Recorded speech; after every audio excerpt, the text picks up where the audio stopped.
where you are?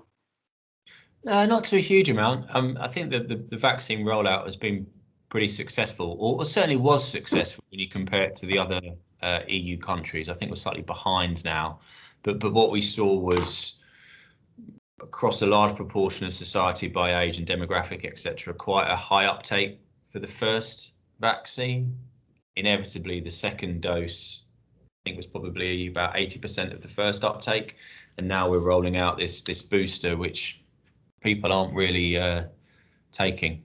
And I recognise you say about the efficacy of the booster and things, but I think the best way to protect ourselves is to have the booster this winter. Right. Totally, we're discussing yesterday, there's not a huge amount of sort of public, or at least I'm not hearing a huge amount of public health messaging about the importance of having the booster. It's just wrapping up in the U.S. now. The White House has come out strongly, and so I think we'll see more uptake now. So I think we've got around 42, 43 people who are in it. We will probably have more people coming in as we get underway. So a really, really warm welcome to our friend Don Berwick. It's just wonderful to welcome you back to the East Midlands again, Don. And real warm welcome to Richard Mitchell as well, Chief Exec from University Hospitals Leicester, who's just recently taken up post in the last 7 weeks. And we've got really sort of hopefully a really exciting session ahead of a conversation between Don and Richard. Can I ask just some housekeeping, please? We are recording this session so that we can show it for those people who aren't able to attend today. And if everybody could keep their microphones and their videos off, please, that will be really helpful, and then we can spotlight both these gentlemen. Thank you. And I'd like to now warmly hand over to Don and Richard to get the conversation underway. Thank you, everybody. Hi, Don. Lovely to see you. I think this is the first time we've interacted. I must say, you're clearly possibly the leading authority on healthcare quality and improvement. So it's whilst it's an honour, it's also a little bit sort of nerve-wracking spending an hour in your company. But let's see where this conversation can take us. Would you be okay just telling us a little bit about yourself and your career, if that's okay? Sure, Richard. First, congratulations to you on your new role, and thank you for hosting me. And I have to give a shout out to Lynn for her gracious facilitation of our getting together. It's a real pleasure. I only wish I could be in person. East Midlands is a place I can't wait to get back to. Well, what shall I say? I'm a pediatrician by background. My father was a doctor, and I always knew that I would be a doctor. I grew up in a really, really small town in the United States. In medical school, I had the advantage of a joint degree program in public policy. So I studied both medicine and public policy, which led me into the career I have.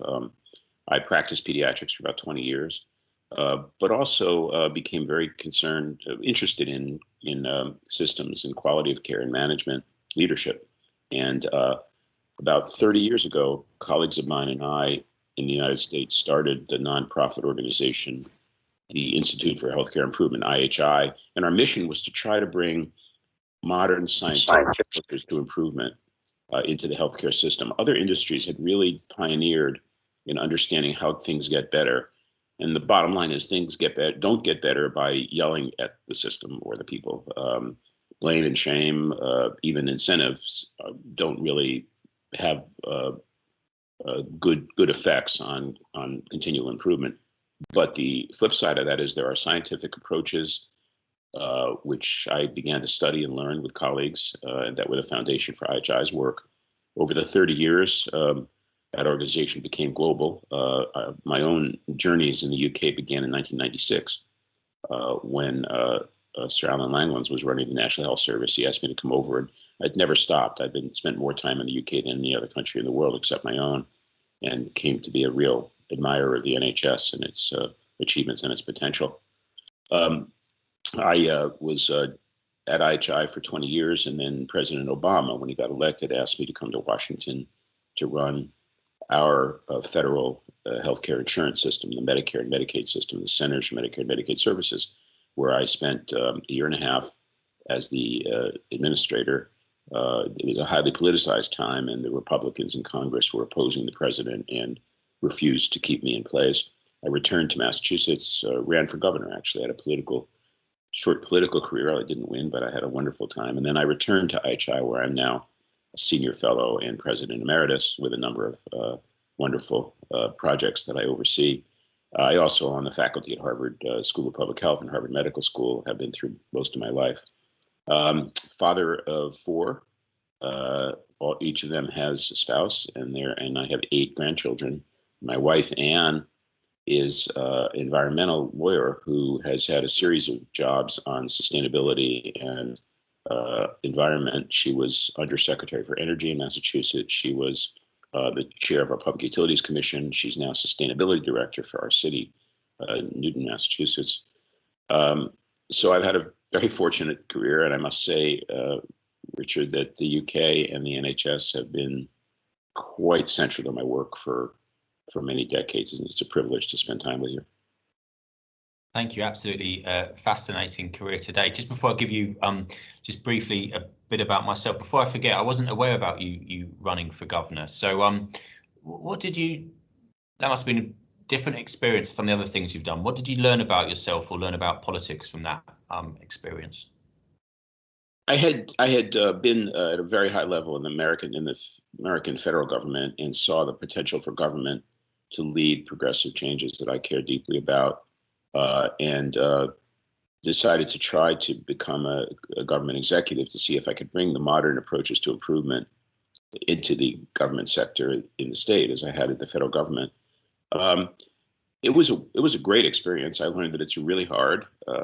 Our political people take a lot of heat, but they also work very hard to try to win our trust.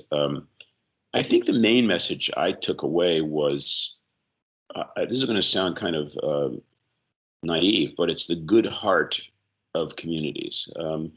I visited, we have 351 towns and cities in Massachusetts, the state that I ran in. I visited probably 180 or 190 of them.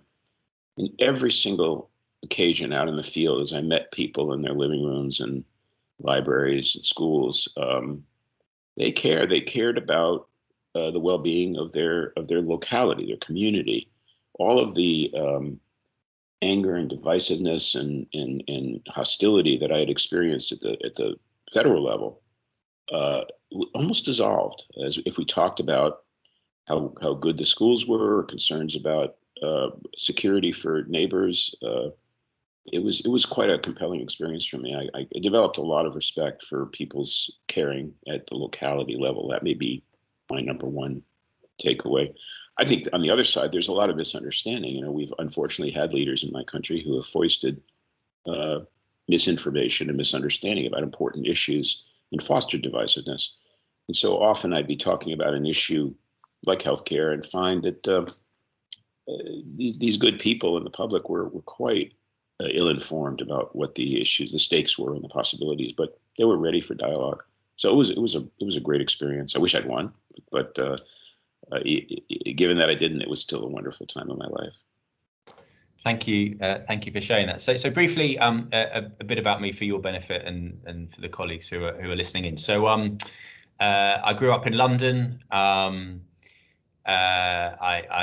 went to university. I studied geography and economics at university. Wasn't entirely certain what I wanted to do post-university, and through one way or another found myself working in healthcare in a London hospital. I met a range of people from a non-clinical background, and sort of they spoke to me about the opportunities to activate change and to be a real force for good. And to be brutally honest, in the absence of any other pathway that I'd thought my way through, I thought, well, healthcare sounds like a great sort of industry to be in. So I've worked in healthcare now for about 20 years. My partner and I, who's now my wife, we left London in 2012. In 2013, we found ourselves working at the University Hospitals of Leicester. So I was here for 4 years as the Chief Operating Officer and the Deputy Chief Exec, and then the opportunity came about to apply for, and I was fortunate to be successful in being the Chief Exec of a hospital in Nottinghamshire called Sherwood Forest Hospitals. Sherwood back in 2016-17 was was quite a challenged organisation. So when I joined, it had 10 chief execs in, I think, something like 5 or 6 years. It had 7 chairs. There was a lack of stability. From a CQC, Care Quality Commission perspective, it was inadequate. Real sort of challenges around culture, etc. As I say, I think I was fortunate with the time that I joined, and I was part of a team that over 4.5 years, I think, brought stability into the organisation.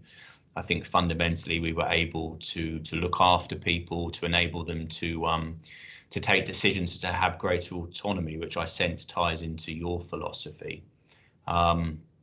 We, as people who work at University Hospitals of Leicester will have found out from me over the last 7 weeks, I care passionately about the staff survey as an indicator of how people feel. We got our staff survey results in bottom decile to 3rd best in the country. And last year we were fortunate to be the HSJ Trust of the Year. So it was a really exciting journey there, which I was part of, but I'm clear I was only a small part of it.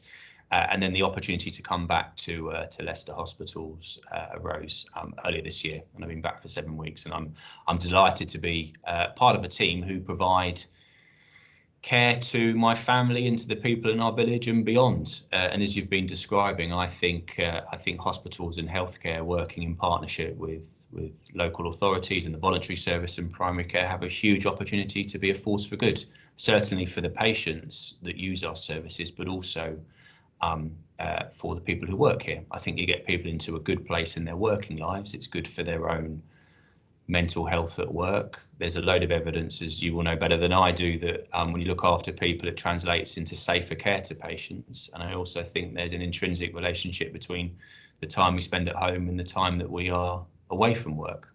So I think that's why things are important.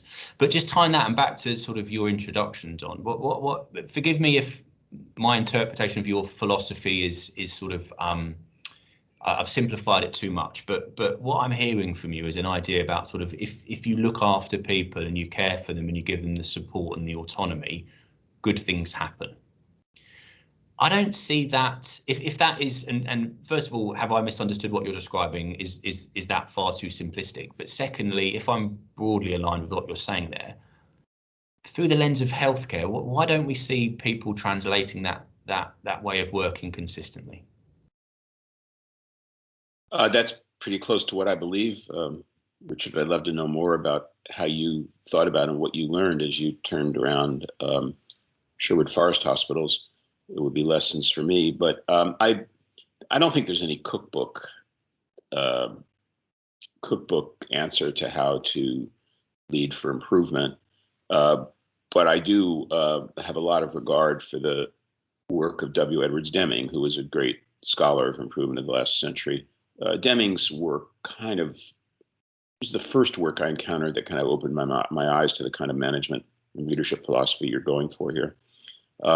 Deming outlined 4 areas of foundation for continual improvement, which is continual learning, really. In his theory, learning is improvement, improvement is learning. The 4 areas are: first, a sense of systems, that is, an awareness of the extreme interdependencies that we work in, and the destructive effect of blinders or myopia, disconnection, fragmentation, compared to understanding that we get our work done together and we're dependent on each other, and respect and understanding of systems is key. So systems knowledge. The second is proper use of information, of data.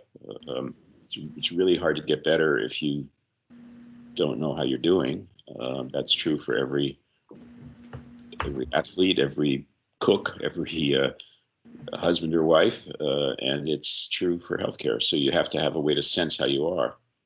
But that's a very, very different view of measurement than the alternative view, which is about accountability and blame and rewards, and instead of measurement for judgment, he's talking about measurement for learning.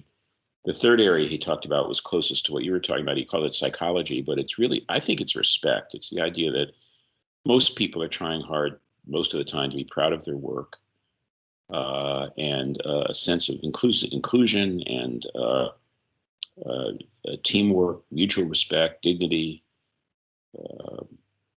invitation is so much better than a control-oriented view of dealing with each other or as a leader of the workforce. And the fourth area that he emphasized was learning cycles, that you get better as a child does when they ride a bicycle. You get better by trying the bicycle, and then you learn. Sometimes you fall, sometimes you succeed, but that continuous, the jargon is plan, do, study, act approach, when it infuses an organization and people are all the time supported to try things and encourage each other to do that. And failure is regarded as a wonderful way, as a good way to learn if you've made it safe to do. Those are the fundamental principles. I mean, that's not a cookbook. There's much else I could say. And that's, I'm sure, what you were trying to do at Sherwood Forest and at Leicester now. I think that if I had to pick one key, it probably is what you said. It's the psychology. It's the ability to come together and respect each other and work together, invite each other. Every single person at work has a gift to give, and they want to give it. Why isn't it practiced widely? And it's not. I don't know. It's hard. It's much.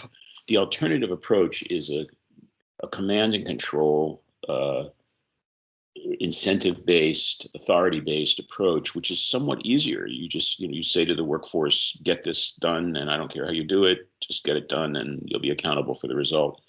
It's sort of a bankrupt approach, but it's much easier than building, learning, and improvement as a total system. It just doesn't work. And I don't know why. It is the most difficult problem in my field, which is the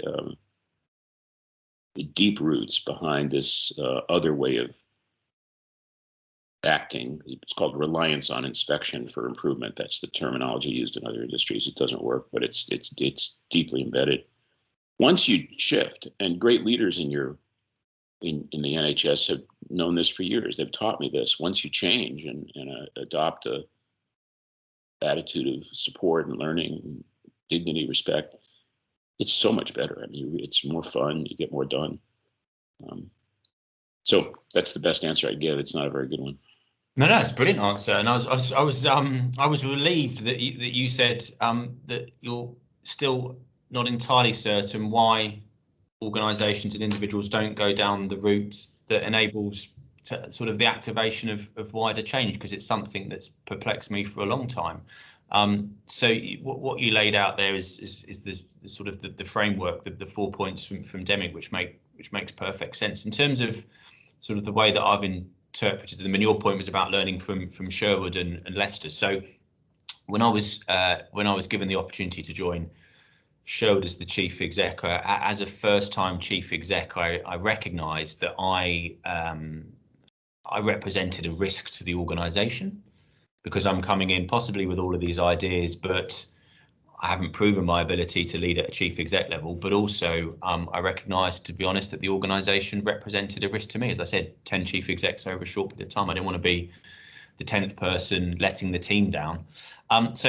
So I'm a firm believer in listening and learning from people with more experience and more wisdom than me. And I was fortunate between joining Leicester, or between being offered the job at Sherwood and joining Sherwood, that I went out and about and spoke to probably 4 or 5 senior leaders across the NHS. So some people like Navina Evans, who was working at East London Foundation Trust at the time, Jim Mackey up in Northumbria, Julian at Leeds, etc.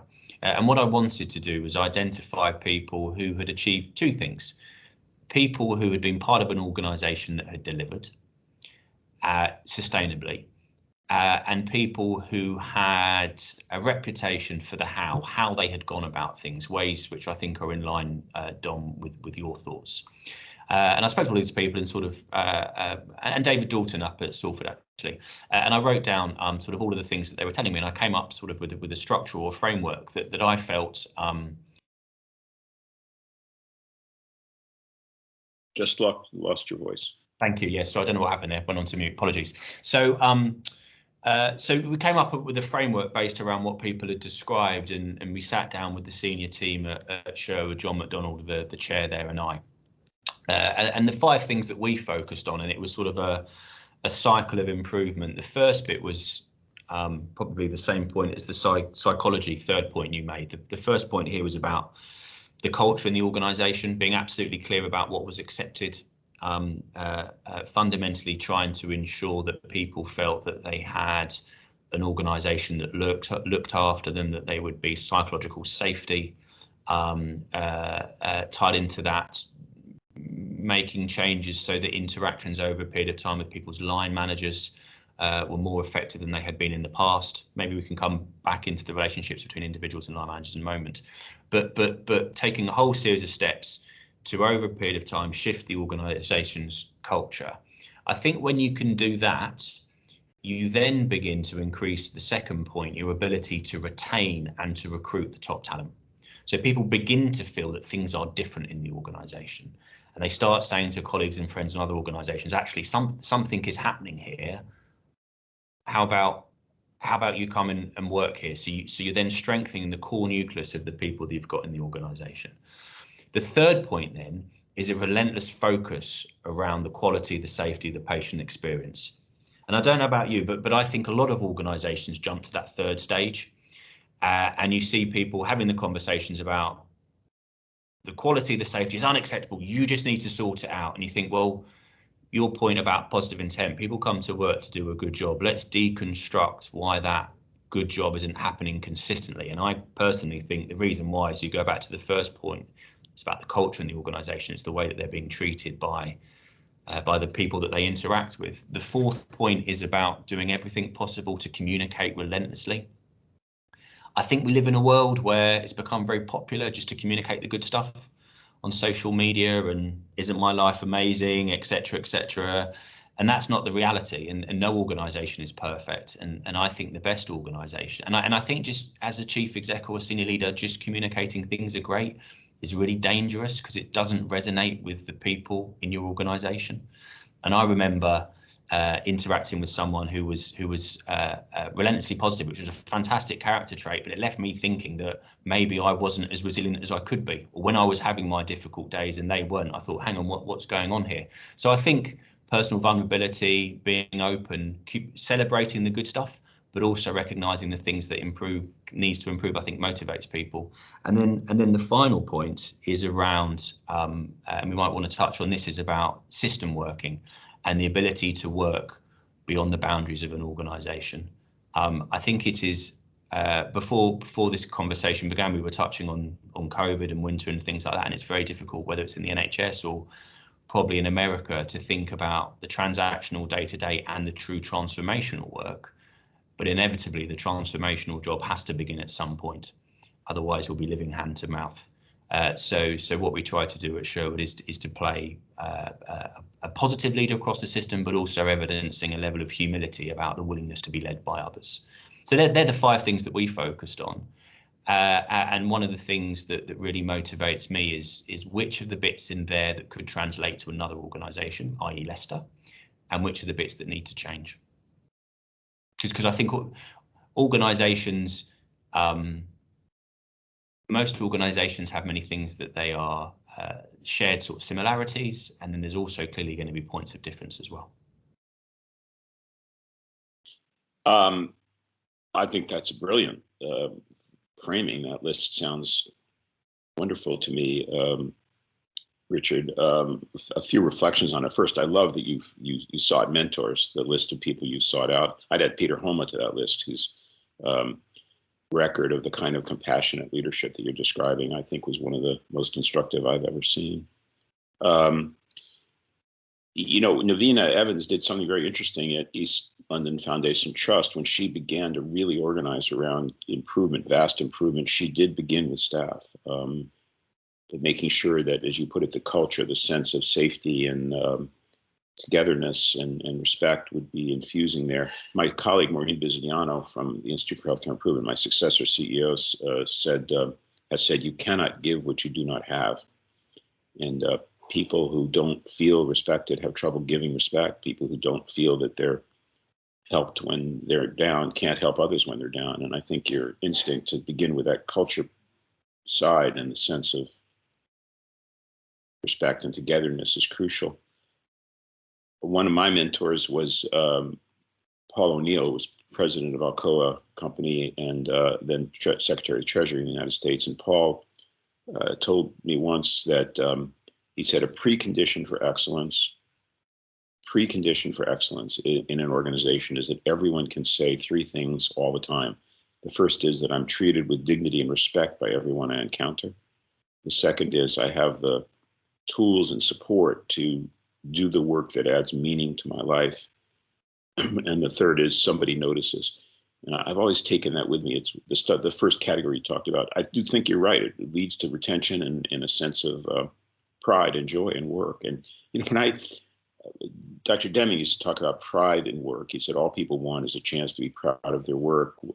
I believe it's pride and joy. And I've often been criticized with raised eyebrows. People say, joy at work? Work's not supposed to be joyous. What are you talking about? And I say, it is supposed to be joyous. We only get one life.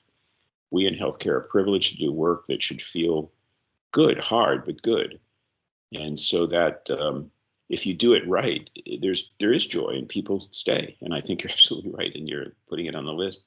The focus on patient experience is key. And I would add one other element there, which is I think it's transformational and very helpful to give new authority, new power to patients and carers and communities in your work as an executive. That as a healthcare person, when you invite the patient in the room and instead of dominating, shift the power so that the patient and family and community have voice, have real power, things get better. I think things get better. I think information increases, autonomy increases, joy does. So focusing everything on the patient, it's all about helping the people we're supposed to help. Your fourth area about communication and relationship, absolutely yes. And you were verging on the word humility. I think that I feel so soft-headed about this, but when leaders evince real humility, when they absolutely are comfortable saying they don't know, or they made a mistake, or they'd like some help, it's the beginning of the change of inclusiveness you're talking about. It's felt by many leaders to be weakness. It's not weakness.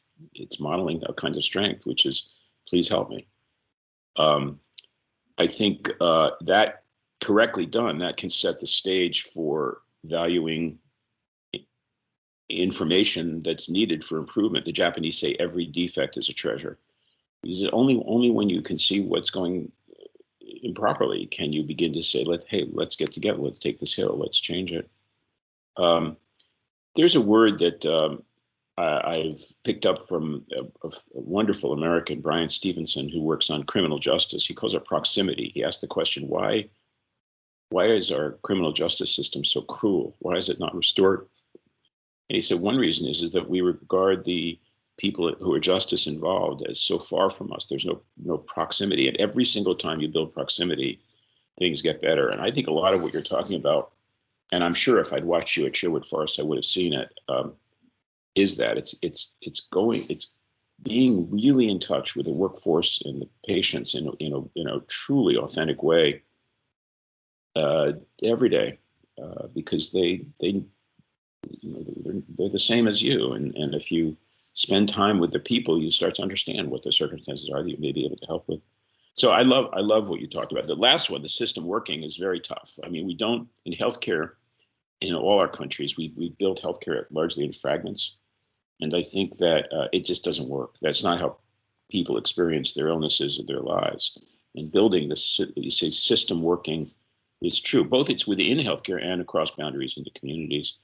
I must say, editorially, I'm pretty excited. I mean, maybe I'm too romantic about the move to ICSs in the NHS England. I think it's a good idea, and I think it's going to be very challenging. A lot of skepticism and even cynicism will be brought to bear on it, but I think it's the right thing. And I'm pretty hopeful that this could be a turning point for the NHS, actually.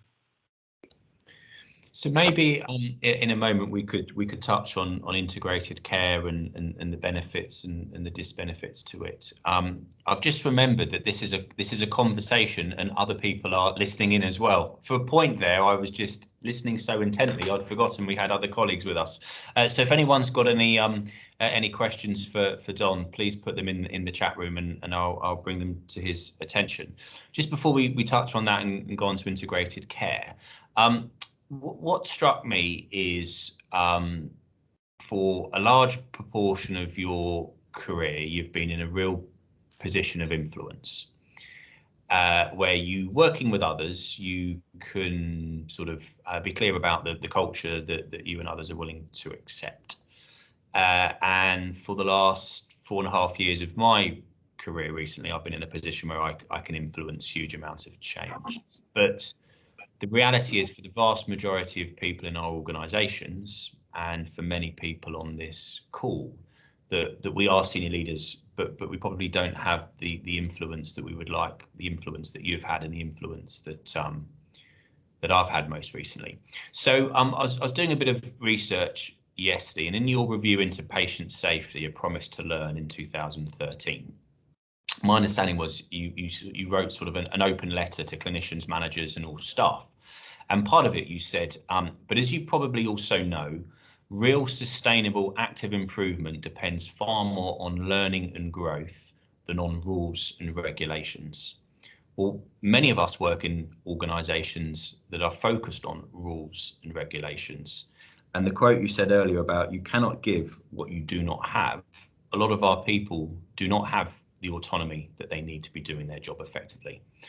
So I think my question is, where people feel either on a day-to-day basis or continuously lacking in autonomy and the support that they want, or possibly more directly working with somebody who is quite coercive, quite controlling, what would your advice for them be?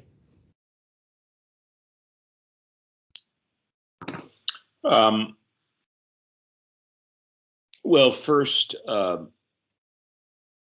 the control that you're referring to, I actually have come to believe in my life is illusory. You're never the boss.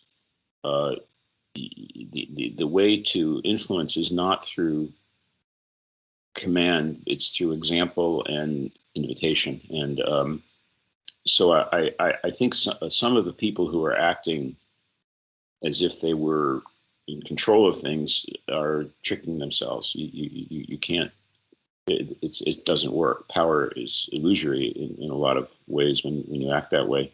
So for leaders, it's please understand that you're no better than your workforce, and that the best thing you can do is act by example. If you want people to be inclusive, be inclusive. If you want people to take risks, take risks. If you want people to talk openly with humility, talk openly with humility. And that's what real influence is, in my view. So that's the message to leaders. You'll be more successful that way. For those who feel a little less empowered, and by the way, I've never felt in control. I've never felt powerful in my life. Only that I can do the best I can and find other people to work with. You do have a span of control. It may only be one other person. It may be the people you interact with through the day. But you can take everything you and I are talking about and bring it to your local life. And I think that's a fulfilling thing to do. I said to medical students when I teach them, tomorrow when you go onto the hospital ward, ask a nurse this. Say, is there anything I could have done differently last week that would make your work easier? You can be a systems thinker from whatever platform you're on. So I think do apply it to your personal behavior. I think the other lesson for me is never worry alone. And so what I coach the people you're talking about, people feeling more lost or powerless, is find others like you.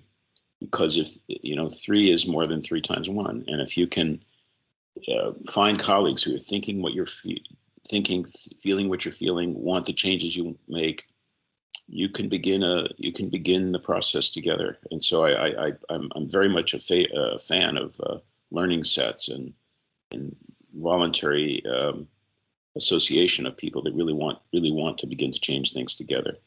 And it's remarkable. I mean, I've seen that happen. I've seen a few, doctors, nurses, and managers who get together in a hospital and they say, let's start to make some changes here, and it can happen. So it's not easy. I know it's not easy, and I think especially under the stresses of the pandemic and the current feeling of burnout, it's really hard to think about agency like that way. But find your friends and work with them. Everything I've ever done, including starting IHI, was with friends that we just said, oh, let's get together and do something. And I think that's the best source I've had. It also, I mean, to be one step further, always go back to your loved ones. That the energy you need is not necessarily found just in the workplace. It'll be found with the people that love you. And so take that and draw on that. Thank you. Really, really powerful stuff then. And the bit that I think certainly really, of all of that, the bit that particularly sort of stuck in my mind, and I'm sure other people have picked up on, was quite rightly what I said a bit about you've been incredibly senior for a long time and therefore you're in control. And you said, well, actually, I've never really felt in control. And I think that then begins to translate into bits about sort of imposter syndrome and continuously reflecting and all of that. So at Leicester over the last 7 weeks, we've established on a Friday morning, bit like this, sort of what we're calling is a virtual brief, where we're getting people from within the organisation or outside the organisation to sort of share experiences and to bring a sort of a rich variety of voice into our conversations. And I was speaking to somebody outside the organisation, just teeing them up, would they be interested in joining one of these sessions? And she's had a very successful career, and for about the last 6 months, she's got a very, very senior job for Google Health UK. And the reason I contacted her was A, because I know her a bit, but secondly, I was interested in her views around digital and AI and all of that things, and could she come in and talk to the organisation a bit about where we're going with that? And actually listening to her, she's called Susan Thomas, and she's agreed to come and talk to us. Actually listening to her, the bit that was the most powerful and is probably going to be the main topic is the bit that you've just said, which was, she said, despite the apparent success in my career, I've never really felt in control. I'm continuously going into meetings where I think, what am I supposed to say? I feel out of my depth, the imposter syndrome. And for people like me, and I'm sure for other colleagues on this call, hearing that, the personal vulnerability that you describe, the humility that you describe, I think we always assume that people that are more senior than us have all the answers and incredibly accomplished and super confident. And the more people I talk to, the more I think, not sure that's the case. Yeah, there may be geniuses who know more than any of us do, but I think that it's not an act. I mean, when I find myself in a leadership position, the first thing I realize is I can get nothing done myself ever. I mean, it's only through us that we can do things, the important things. I mean, I can make a pea soup, but I can't make great healthcare. That's going to be all of us together. And so that, and that's the beginning of, I think, authentic humility or curiosity. It's like, I think what you can do as a leader is offer a vision of a hill to take. Hey, would you like to take this hill? Our patients are being injured by avoidable errors in our care. No one intends that. This is not carelessness. It's not ineptitude. It's just the way the thing's built. It's the systems we're in. How would you like to change it? Shall we all together figure out how we could possibly become as safe as we'd want it to be for our mother or our child? We can do that together. I can't do that, but we can do it. And so my job as a leader is to arrange circumstances in which we can learn our way to that all together and have fun doing it along the way. That's a much better way to do it, because you're just not smart enough to solve these problems together. It's the shared intelligence. It's back to your systems working. That was the fifth of your 5 elements. It's not just a word. That's a real attitude toward the world, which is we are interdependent. We can get things done together that we never could do separately. It also has, I must say, there's one other thought that's occurring to me, which is, of course, there'll be people who will who won't want to go along. They'll be arrogant, or they'll be scared, or they'll be whatever. And I think one of the tricks I've learned as leader is don't get sucked in by that. You know, stay with the with the good forces. There's plenty of that, and you don't have to get distracted and pulled into the negativity. That will take care of itself over time, unless it's a senior. If the chief of surgery is an uncooperative, arrogant person, they need to leave. And that's part of your job, but that's a rare circumstance. Thank you. We've got some questions coming through, so I'm going to move on to some questions. But just before I do the final point, it struck me, and I think it ties into what you were just saying there, Don. So I think as a society, we reward and celebrate huge intellect, and I think specific jobs, as you described, clearly there's certain jobs you have to do, and to do that you have to be incredibly intelligent. But actually, I think in terms of leadership and the concept of servant leadership, the key enabler of being an effective leader is the ability to get on with people and to create that vision and the atmosphere that encourages individuals to come together for the common good. Yeah, I mean, we'll all be blessed by a genius among us, someone who's a real, very unusual person, has something very, very special to give. But you can't build excellence in an organization on a foundation of heroism or extraordinary once in a lifetime genius. That's not a good formula. We're all good enough. I mean, if we all just get together, we can do remarkable things. And the leader's job is to make it possible for us normal people to do extraordinary things together.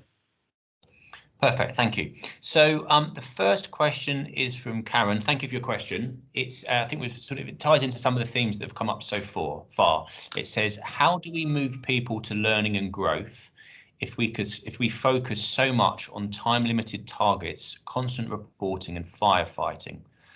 We need time and permission at all levels to step back and reflect in order to learn and grow.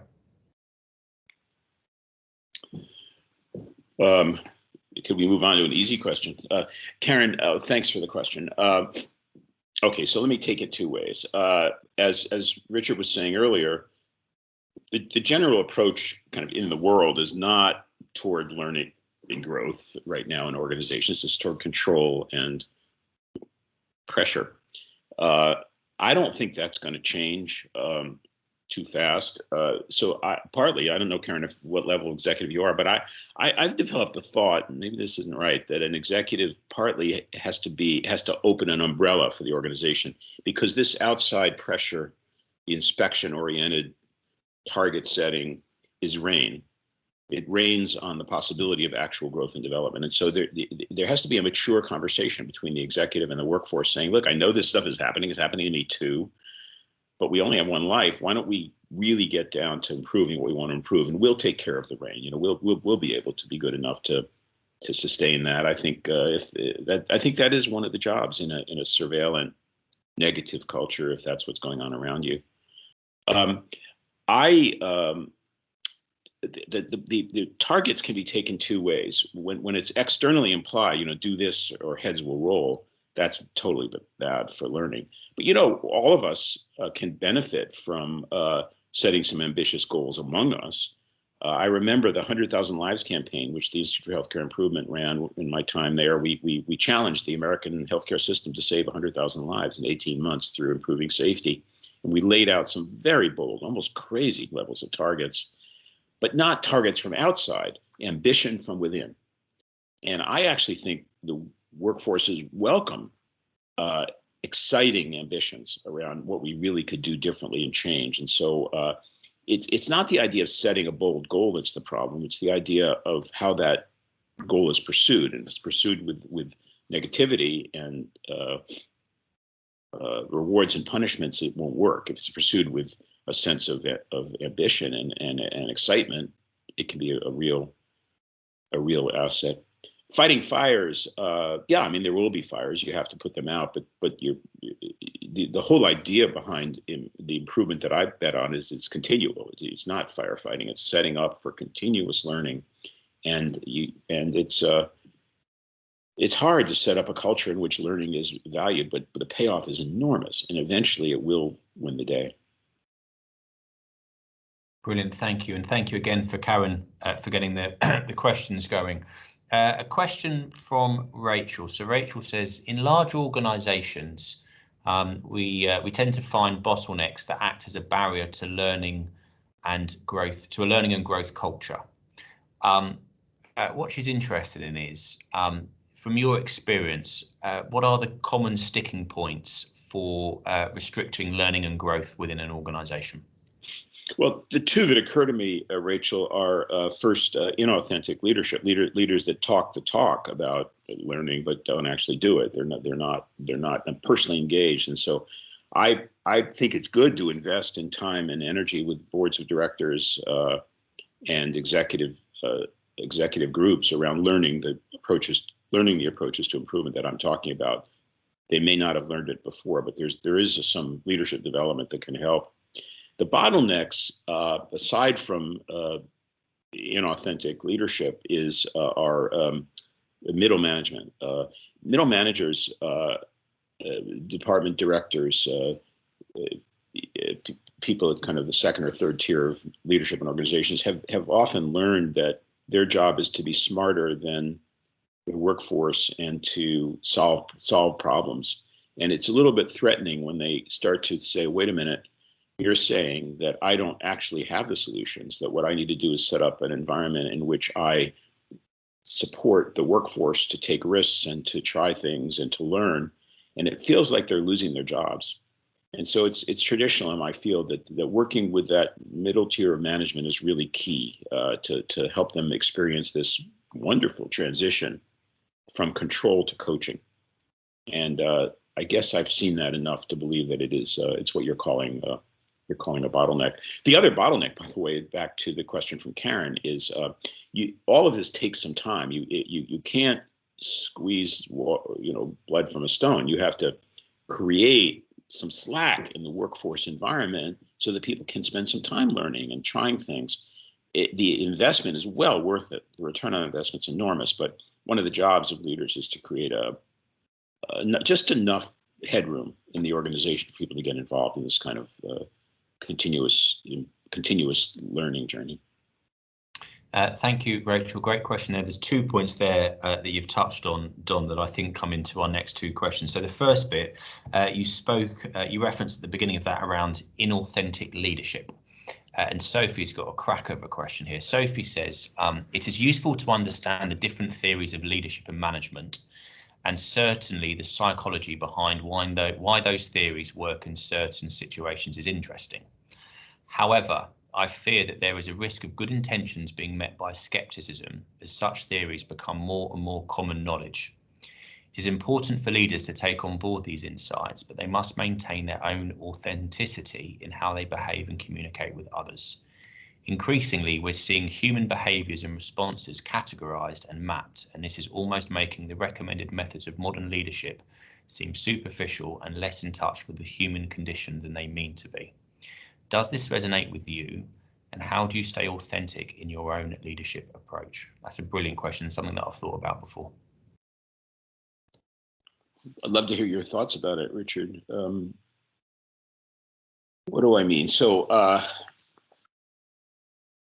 I'm not really sure the answer to this, but I think that when I talk about inauthentic leadership, I mean something in which the leader already knows the answer they want and is trying to extract that answer from the workforce, either through command or through a gaming. One of the worst examples I ever saw that just continues to stick in my mind, I was working in an organization where the CEO went through the motions that Sophie's talking about. What he did is we had a senior retreat, probably 40 of the top people in the organization. I was one of them. And we were dealing with some difficult problems. And at one point, he went to the flip chart and he said, all right, let's get a bunch of ideas. What should we do about this very difficult problem? And there was a pause, and then people started to call out answers. Well, we should do this. We should try that. We should try that. We should try that. And by the end of the 20 minutes, he had 20 or 30 ideas up on the flip chart about how to deal with this difficult circumstance. And then he took out his red magic marker and he went down the list and said, that one's right. That one's wrong.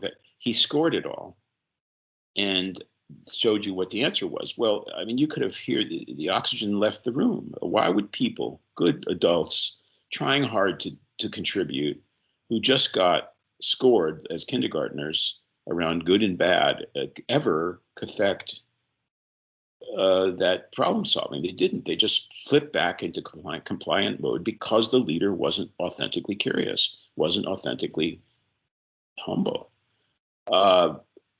So there is a kind of that to me, it's authenticity. Dear leader, do you think you have the answers, or do you know you don't? Do you think the workforce can really help, that they've got brains as good as yours, or not? Do you think that taking some risks is a good idea or not? So the leader, I think, has to interrogate herself or himself and determine if they really want to know. If they don't really want to know, the workforce will pick that up in a millisecond. They will know when the first 3 words leave your mouth if you're really there to help and listen or not. And that's a leadership development job. And I wish I had the magic as to how to do it. You know it when it's there. You know the leader that you would absolutely do anything they ask because you respect them so much, and that you know that they respect you. Absolutely agree. So my thoughts on that are in line with yours. I think it's about you get a feel for people. Not sure either of us have used the word trust yet, but you just know whether you can trust people or not on an individual basis, or an organisation will know whether they can trust their leader or not. I think social media is really dangerous, because I think it's going back to my point about sort of wild enthusiasm and positivity. I think the messaging that people generate on there doesn't always translate into the lived experiences within their organisations. And I think we've all certainly experienced across the multitude of organisations we've all worked in, leaders who sort of say, yeah, I'm really interested in your views, but actually they've got a private agenda that they're just going to follow themselves. I think my 2 bits of advice around that, if I may. The first bit is about, I think the leaders who are aware of this and reflect on it are the people who probably are the authentic leaders. And the second bit, I think, is about doing everything possible to tie the private you and the public you together. So it is possible to be the public you and say, I'm interested in your views, please contact me, etc., etc. But the private you is when you're having a one-to-one with somebody, if you're discrediting them or undermining them, or again, reducing their autonomy, there's a huge difference there. The authentic leaders offer the vulnerability publicly and the vulnerability privately. So I think tying those 2 things together and just reflecting on an ongoing basis, actually, what is the best version of myself? Am I bringing the best version of myself to work? Am I looking after people? Am I encouraging people? I think that's the authentic you. I just say one other element of this that comes through as you talk about your own work is compassion. That there is an element of leadership, another element of authenticity, which is authentic compassion, that you understand what's really going on with your people. That's why proximity is so crucial. Michael West's recent book, if you haven't tuned into it, on compassionate leadership is stunningly important. It's a really important view of what it is. For a leader like you, Richard, and there is another, you can't always give all the time. You also need sources of sustainment. So one of the answers to this question is you've got to have your support. The leader's got to be in a system of support for leaders, and that's not a small point. Thanks. Absolutely, that ties. Furiously writing things down that you're saying, that ties back to the point. And I'm going to be really, just going to interject, gentlemen, because it's just such a fascinating conversation. I just want to let you know we've got 5 minutes left. Perfect. Thank you. Thank you. We've got one more question I'm going to come to, and then we'll conclude. But I think your point there about ensuring this isn't viewed as heroic leadership, it's very much seen as collective effort, ties back to the previous point you said about I cannot get anything done myself ever. We are all reliant on the people around us. We're only as good as the people around us. I said there was 2 points in your answer to Rachel's question that tied into the following questions. One was the bit from Sophie about inauthentic leadership, and then you also touched from memory on a point about having headroom to get change done. And the final question I think we're going to have time to was a question from Carl. So Carl says, thank you for the conversation. Has Don got any advice around how we free up / create capacity to develop solutions when we are always firefighting, please? And I would love to hear the answer to this. Well, sometimes it's not possible. When there's a fire, you better put the fire out. Maybe COVID's like that right now. But, even in the most dire circumstances, we can set up small cycles of experiment. Learning PDSA, Carl, learning that I can try something right now and see if it works and become a more intelligent person, a more knowledgeable person by trying things, especially with my colleagues, is one answer to that. When the Nightingale hospital was set up in England, in London, the one that was at the Excel Center, my colleague James Mountford was responsible in part for setting up the culture of that place. And even under the most demand, they had to convert the Excel Center to a 2,900 bed intensive care unit in 3 weeks. It was almost impossible. But they set up short cycle learning reviews, huddles through the day, as they did this incredible job of converting that facility, in which they embedded learning right into the work process every single time. And I think, Carl, it's possible to do that. It's to understand that it's through continuous local trials together that we can learn fast. And I actually have gotten quite excited about it in the COVID period. I think we've learned our way to better COVID care that way. So you embed cycles of learning even in the moment. And I think I can see what a culture like that would look like. Well, thank you so much for your time over the last 58 minutes. It's absolutely apparent from the points in the conversation. I had a quick look on social media. Your warmth, your wisdom, your understanding of the lived experiences of colleagues, not only across the East Midlands at the moment, but across healthcare has shone through. As I said at the beginning, I was quite daunted by this experience, if I'm being perfectly honest, but it's been it's true. But it's been I found it fantastic. You've been brilliant. Thank you. The final point for me is the bit that really struck me was those 3 areas that you spoke about focusing on, because it's so simplistic, but as you say, incredibly difficult to do it consistently day after day. The bit about dignity and respect, the bit around tools to do one's job, and then really importantly, that 3rd point is somebody noticing what I'm doing. Just before we conclude, any final words from you, Dom? Thank you for your graciousness in this conversation, Richard. I've enjoyed every minute of it. I'd love to hear more from you about what you learned in your extraordinary journey so far. And I insist on an invitation to the East Midlands as soon as I can get to the UK. Thank you. Over to you, Lynn. Oh, thank you. Thank you both for such an enriching and wonderful conversation. I'm slightly relentlessly happy all the time, so I'm going to have to work on that one, Richard, I think, probably on reflection.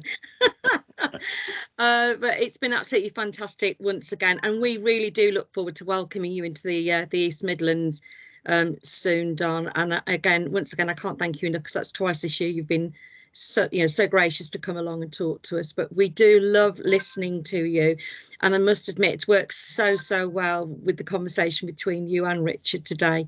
Really enlightening. So thank you enormously, with a lot of love and a lot of warmth to you both, and we look forward to further conversations in the future. And thank you for everybody attending today. I hope you're taking away some love and some knowledge today as well. Thank you, and thank you for a wonderful week at the festival. What a way sort of bring the quality improvement element of it to a close after all our wonderful keynote speakers. So thank you, everybody. Take care and have a wonderful weekend. Thank you for everything, Lynn. Oh, thank you, Don. I'll be in touch. We'll be speaking shortly. All right. Thank you. Have a great weekend holiday, 4 days.